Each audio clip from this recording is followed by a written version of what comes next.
There's a few more things I want to mention about this episode, the first of which being what happened to Ozma and Salem's kids after Ozma and Salem had their massive fight, because the castle was reduced to rubble.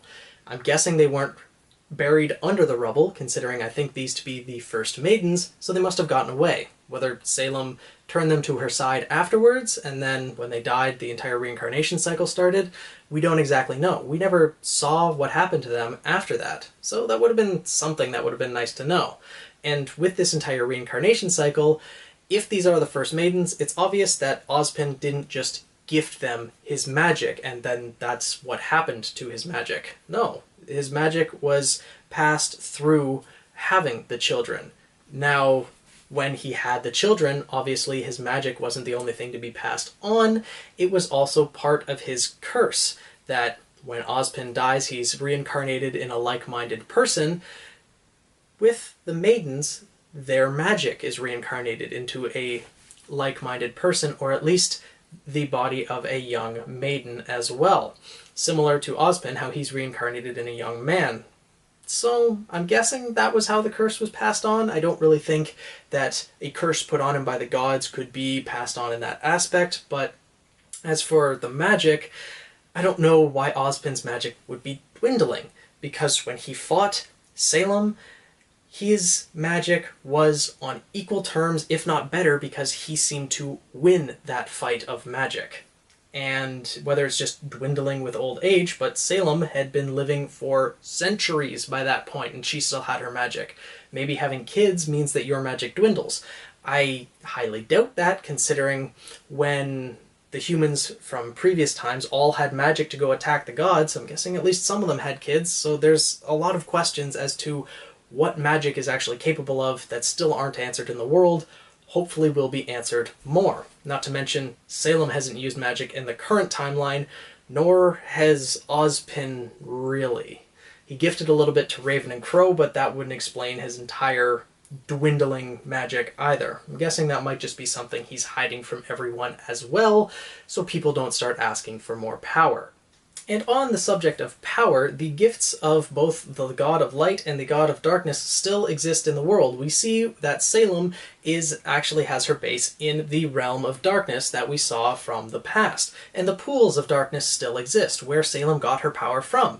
So, in theory, if anyone wanted to get the same power that Salem has, they just have to jump into the pool of darkness. But first, they just have to jump into the pool of light, which probably still exists in the RWBY world as well. And all those people who went after the gods for trying to get immortality, guess what? All they had to do was dive headfirst into that pool right behind them, which, instead of attacking the gods, they could have just ran past, dove in, and been immortal at that point.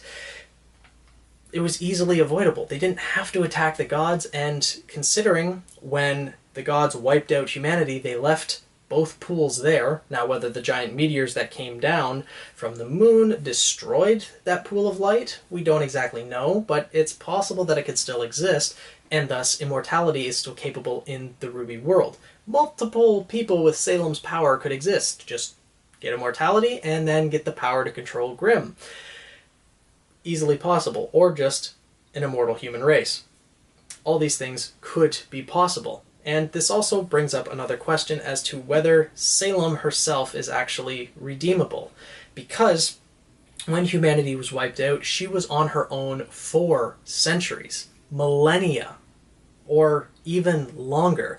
Depending on how long it took for humans to evolve from microorganisms or whatever they ended up evolving from, it would have taken a long time to do that. So she lived in solitude for so long, and insanity didn't take her. She's a very strong-willed person, and even when Ozma reincarnated, she still showed signs of her former self. After however long it was, she was still capable of love. She was still able to go back to what she was as a loving person. Yes, there was still the despair that had been, or the desire for destruction that had been set into her by the pool of darkness, but she was still able to feel love, still able to feel those positive emotions. And although she wasn't really willing to listen to Ozma's ideals and his ideas, she still felt love for him. She may still feel love for him. So there's not no hope for her, but so there's still a possibility that she could be redeemed, whether that's having the darkness removed, reverting her back to the person she used to be, because it's obvious that that person still exists, but it poses a lot of questions as to how this is going to end up.